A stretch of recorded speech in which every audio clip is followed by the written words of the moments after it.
Thank you so much for joining us. We are continuing our series as we learned 2 nights ago.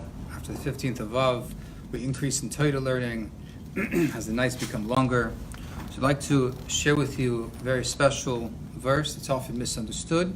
Explain this verse and explain how it's very relevant to each and every person in our day and age today. So it says, "Vayomer Melukim Nase Adam B'Tzalmeinu Kidmaseinu." So what does that mean? It literally translates to, it says, and God said, "Let us make man in our image, after our likeness." Now, this verse is a source of tremendous controversy throughout the world, and for that reason, we have to address this issue. Not just because I like controversial things, but I like to clarify things.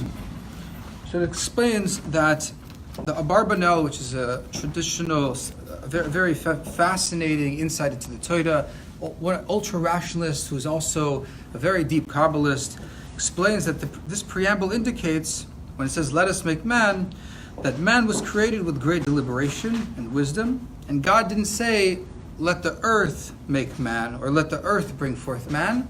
It says specifically that God created man from his inner wisdom and his inner understanding. Now, there's an explanation that explains that when God said to the ministering angels, "Let us make man," so that's when you sing, "Let us make man," he's referring to the ministering angels, because everything ultimately goes, as explained from the Rambam, that everything is channeled through the cosmos, but ultimately God is the source of all sources. However, he creates the world in a way that it works through nature and through science. However, God can also overcome and supersede science. So when Moses was at Mount Sinai, he said to Hashem, he said, "Creator of the universe, how could you write such a thing? You're putting the world in a position to misunderstand your Torah, to misunderstand what you're saying. Heretics will surely think this is pluralism, and they'll think there are many gods, and they'll completely misunderstand what you're saying." And Hashem replied to him, to Moshe, he said, "You should write. Whoever wishes to err will err, and instead let them learn from their Creator. And anyone who seeks out Hashem, anyone who seeks out God in a true way, will ultimately find the truth. And anyone looking to blaspheme the name of God will ultimately blaspheme the name of God."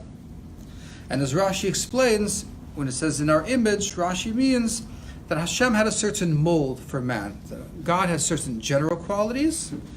And when it says "in our likeness," so this is the idea that each individual person has their own unique qualities and intellectual abilities to understand on their level.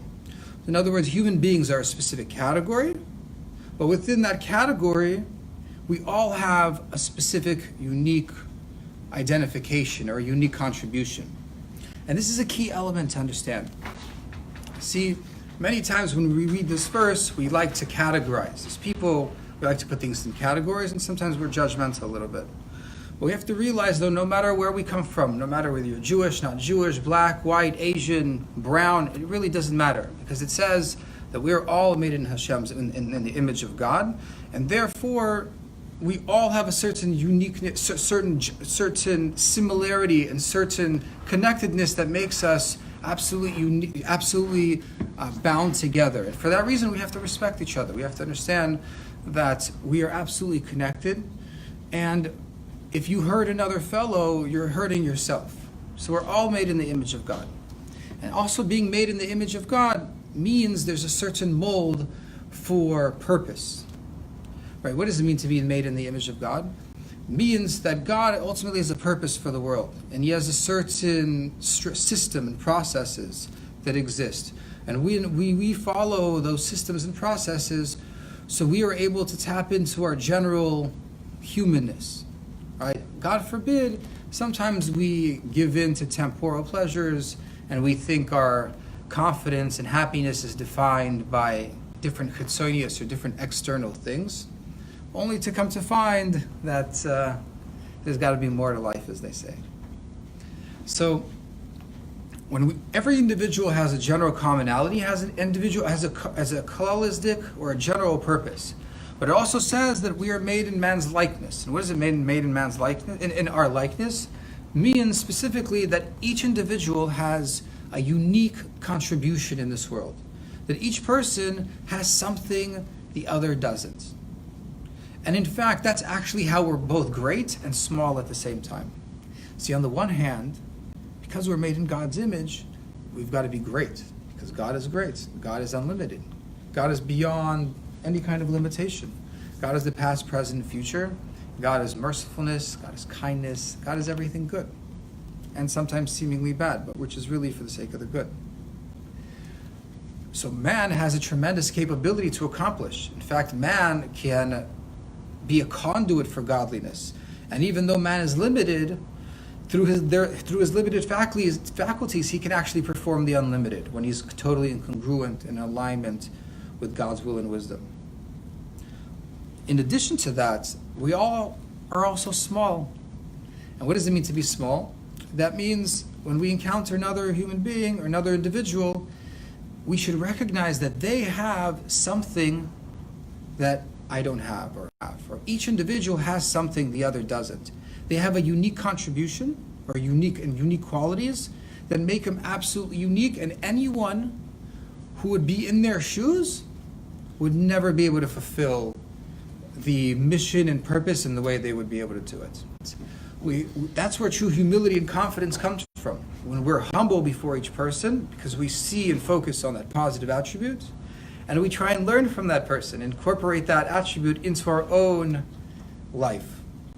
So therefore, it's important to remember that our true healthy confidence and true healthy certainty comes from the exploration of that question of who are you? What is your unique contribution? What are your unique qualities that distinguish you, that God blessed you with, that make you special over others? Not that because you're better or worse, it's just because you happen to really excel in this area. And as many people say, that instead of focusing on what you can't do, focus on what you can do, and recognizing that, and accomplishing and focus on what you can do and strengthening your skills, ultimately will help you achieve what you need to achieve and help you recognize that God needs you more than you need Him, and He needs you to fulfill a specific purpose. And knowing that each person has that purpose, and fulfilling your purpose through the diversity, through everyone's unique contribution, kind of like a puzzle, we all participate in our own individual way and make a complete package or complete puzzle that through to the different pieces of the puzzle connected together make a complete whole. And even if one piece of the puzzle is missing, so then all the other pieces are useless.